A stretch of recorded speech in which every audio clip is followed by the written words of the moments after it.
that she might be right, actually thanks her for helping him adjust his thinking. So, the purpose of this activity was to give you an idea of the possibilities for using video and the discussion, the professional dialogue that can be had around actually what was a very short clip. We could apply different questions to this clip. I could have asked you about behaviour management. I could have asked you about non-verbal behaviour control. There are a number of things, techniques that this teacher uses to manage the class and the activities. This is therefore a powerful resource for professional development. Now imagine that you could apply that resource within an online environment where many thousands of teachers can access this clip, can comment on this clip, can discuss with colleagues over time and over distance, not just within their own organisation, but within organisations all around the world. Well, that's more or less what we enable with Iris Connect. That is what we do. We connect teachers, we allow them to review practice, we allow them to share practice, comment on it, discuss it, and create professional learning communities, both online and, of course, face-to-face. And so what I'm going to do now is I'm going to hand back over to Andy, who's going to tell you a little bit more about the kind of background as to how that was designed and why it was designed the way it was, and then obviously show you the platform and its functionality and how it works. Does that sound right? Fantastic.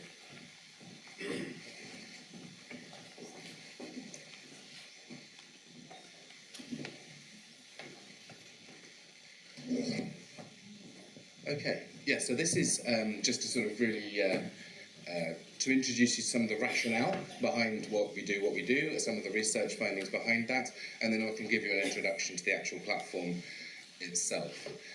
Just take a few moments to reflect on, I mean, it was interesting when we said that the fact that there's far more people have used video to reflect on their teaching and other people's teaching. Now, of course, that would not have been true just 3 or 4 years ago.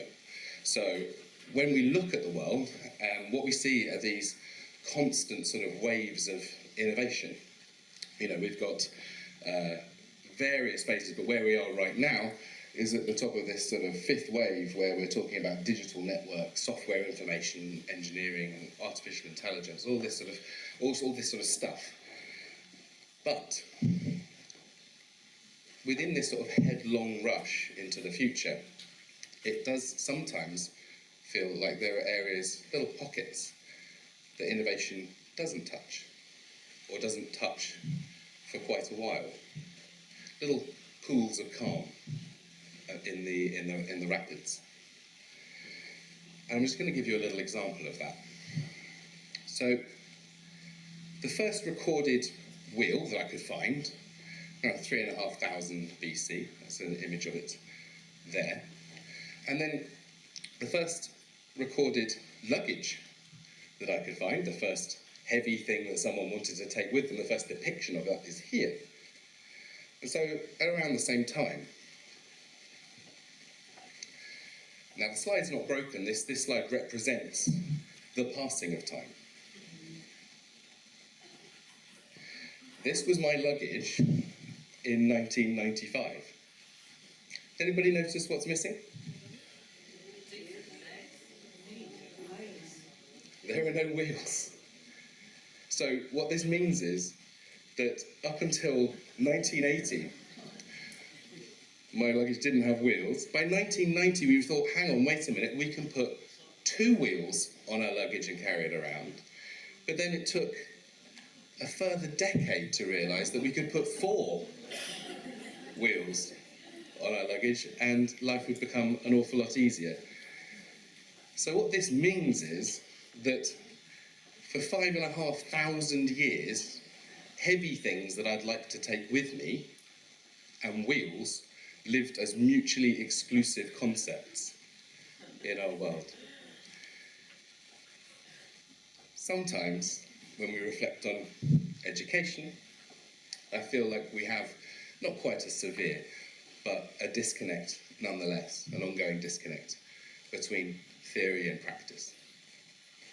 And I think that manifests itself, I think that comes to us in a couple of different challenges. One is the process of supporting theory to practice, supporting teachers to implement the latest research in classrooms. And then I also think that manifests itself sometimes around the other way, where research theory can remain unchanged for a long period of time while the world is changing around it. So we don't have a constant and networked conversation between theory and practice, and that creates challenges for teachers, and it creates challenges for institutions and educational systems. Why does this matter? Well, fundamentally, I assume we're all sitting in this room for precisely this reason, that teaching really matters. Teachers matter most. When you look at all of the various factors affecting educational outcomes, the quality of teaching is the most significant one we have some control over. Indeed, when you look at the importance of leadership, and you look at the factors, the different things that the school leaders can focus on, and the impact that they can have on learning outcomes, we find that promoting and participating in teacher professional development is more than twice as effective as other things. Of course, all those other things are really important too, and they're all part of the theory and practice discussion as well. And we need to make sure that we include leadership within any conception of change. So this quote from Michael Fullan, all the way back in 1991, probably captures, at least at the time, a real sense of dissatisfaction with the impact of educational professional development programs. Nothing has promised so much and has been so frustratingly wasteful as thousands of workshops and conferences that led to no significant change in practice when teachers returned to their classrooms. Now that's not for want of trying, and I don't think it's entirely true anymore as well. I think educational programs are starting to make the kind of differences that we want to see. But it does capture a sense of discomfort with the current situation. So let's have a quick think about expertise. Did everyone get my video? We had the video in the car and talking about how when we're driving, when we're driving, we're not thinking about changing gear, we're not thinking about changing lanes. We're exercising our expertise. In fact, in cognitive terms, we're applying a schema and freeing up our cognitive space to be able to think about other things. So, everyone's good at something. You don't have to be a world-class chess player or anything else, but something that you're good at. And I'd like you to have a little think about, how did you get that way? Think about what processes and activities you did in order to get that way. Think about how long it took. Think about how you stayed good at it. And then let's have a little think about how that differs or how it's similar from the initial training and ongoing support that teachers tend to receive. So my first question would be, anyone want to share what their thing is? Anyone got a skill to share? Christoph, do you want to share a skill? Could be driving. Okay, put me on the spot there. I was pleasantly daydreaming there for a minute. I've heard this presentation before. He knows all the right answers. Well, I suppose, if we think about driving, my experience of driving, and I assume it must be very similar to that here in Israel, was that I was 17 years old. I was given a book and I had to read about the rules for driving on the road. I had to understand some facts about driving braking distances. I had to understand some basics about how the car functioned, why it functioned the way that it did. So I guess there's a theory component to learning to drive. Then I bravely stepped into a car and it jumped along the road, and I had a coach by my side, a driving instructor, who helped me to gain the skill to use the pedals correctly. And he explained to me how a clutch works, so that I could better use that skill. So it took practice and feedback from my coach to improve. And then obviously I continued to practice day after day after day till I eventually passed my test the third time. I had to fail a number of times, and I had to appreciate what it felt like to fail and then persevere to become what I now consider to be a very skilled driver. Can everybody remind me to go to Christoph for the answer in the future? Yes. These are there's extensive research to look at not just teaching, but adult learning in broader terms. This is a summary of the work by Joyce and Showers, Bruce Joyce and Beverly Showers, in the United States. It represents the culmination of 20 years worth of research of over 205, and meta-analysis of 205 research projects into professional development and its impact. And we've summarised it a bit, but here it is. In essence, the way that this model works is that each stage of this is necessary, but not enough. So let's put this we can put a story problem around this, if anyone remembers that phrase. So if we're working with a teacher to develop, say for example, the use of higher order questioning, then there needs to be the presentation and access to the theory, the research around the use of questioning. We also need the opportunity and the modelling and demonstration to see other teachers using higher order questioning. We need the opportunity to discuss that with them and understand why they're doing it and how they're doing it, all the intricacies of it. But then I need to go away and practice, and most importantly, I need to practice in context, where all the barriers and challenges to using the new theory actually exists. And I need to make changes over time to gradually adapt what I'm doing to make sense in my local context, in my school, with my kids, in my classroom. Along the way, I need developmental feedback. I need my peers to support me, know what my objectives are, know what I'm trying to achieve, and I need them to be able to provide me with feedback that helps me in that process of adapting a new strategy to context. And then that has to be an ongoing process. That's not, better isn't an event, it's a process. And so that's often encapsulated within a coaching program, but it could equally be part of a teacher learning community, lesson study, various other models that enable us to work together collaboratively over time. Importantly, the crucial part is that if you just have the things at the top there, very, very few teachers are equipped to be able to go away and implement what they've learned with fidelity. And even if they implement it to start with, very often it won't stay. It'll go over time. If you want to see that skill implemented in the long term in classrooms, we have to provide presentation, modelling, practice, developmental feedback, coaching and mentoring as part of the programme that people experience. There's no point spending huge amounts of money just doing the top piece without doing the bottom.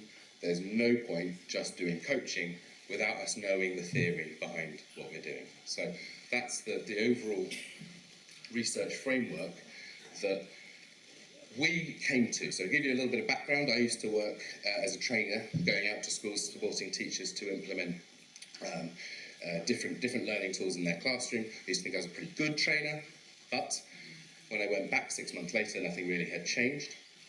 And the problem that sits behind all that is that lesson observation, the thing that allows me to see another teacher's practice, allows me to get feedback from another teacher, is actually really, really hard within the education system.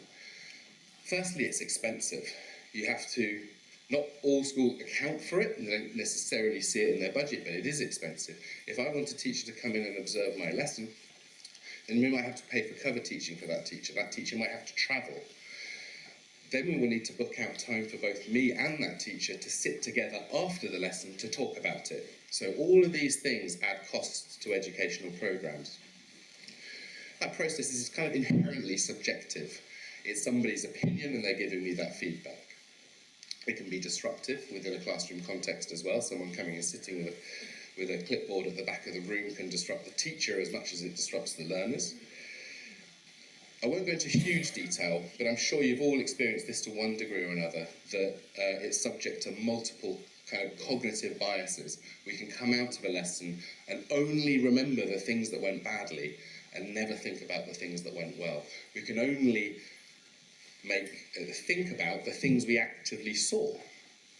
Obviously, there's a whole world, a whole load of things going on in a classroom that we don't see.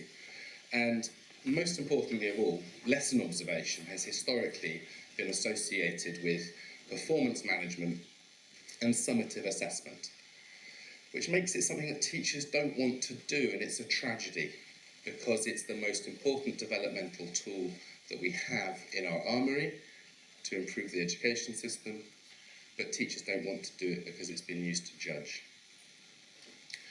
So the question was, can we enable all of these things,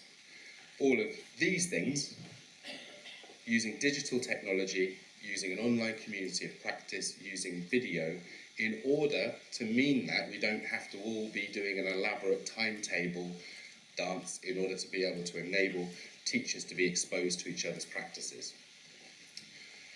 And that's what we built the Iris Connect platform around. So what I'll do now is I'm going to take you into a quick demonstration of that system. If at any point there's questions that you have, or things that you don't understand, or anything that you'd like me to focus on some more, then please do let me know. It'll just take a second to come out and onto our platform.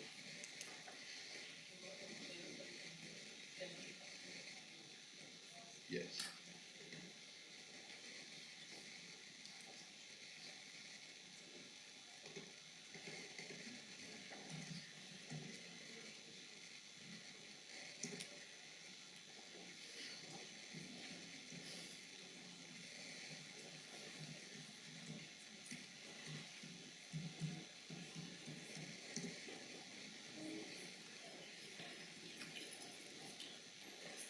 Can someone tell me which one says never? The white one. Thank you.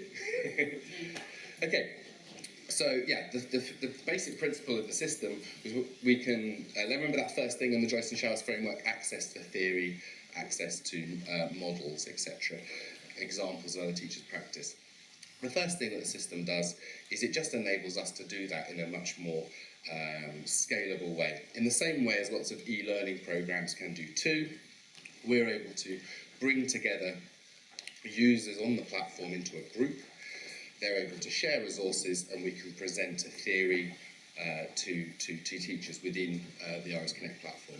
So very, very simply, what we can do is come into, for example, a group here that's focused on dialogic pedagogy, and we're able to go through and actually read the research that relates to the use of dialogue in the classroom.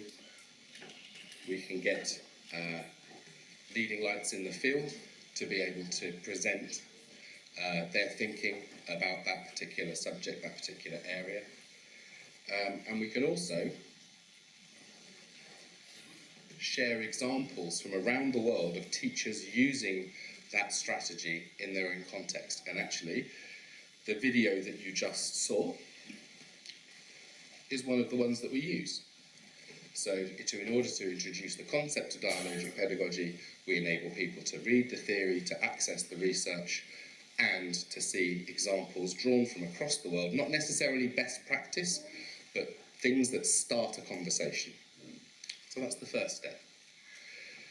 The second step in the process is giving people the opportunity to reflect on their own practices and skills. So the first thing that happened there was I logged on to the Iris Connect platform. By doing that, I'm telling the system who I am, and it's giving the system the opportunity to make sure that I'm only seeing the videos that I'm allowed to see and putting me in charge of the videos that are mine. This is an absolutely crucial component of the use of the Iris Connect system. We can't see the videos. There isn't a head teacher login that allows them to see all the videos in their organisation. The videos that teachers record are only visible to them unless they choose to share or unshare that video with other professionals for feedback or for modelling. So that's a crucial part for us, is that it's about putting teachers in charge of their own resources. If I did choose to capture a video, so this is the next step, we might be talking about now practicing and the opportunity to try the new strategy in my own classroom, then I would use a technology like this. There's either an app from Iris Connect that can sit on your mobile phone or on any mobile device that you have available to you, or we can provide a system that actually puts multiple cameras together, so we can have two camera views, so we can focus on the teaching and the learning, because what we're really doing is supporting teachers to better understand learning. That's the objective of what we're doing. So two camera systems, multiple microphones if you want to.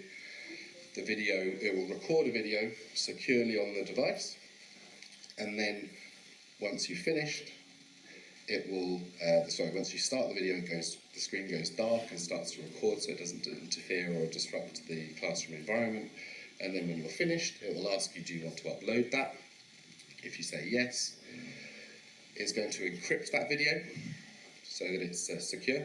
It's going to make a connection up to your personal account on the Iris Connect system and transfer that video securely.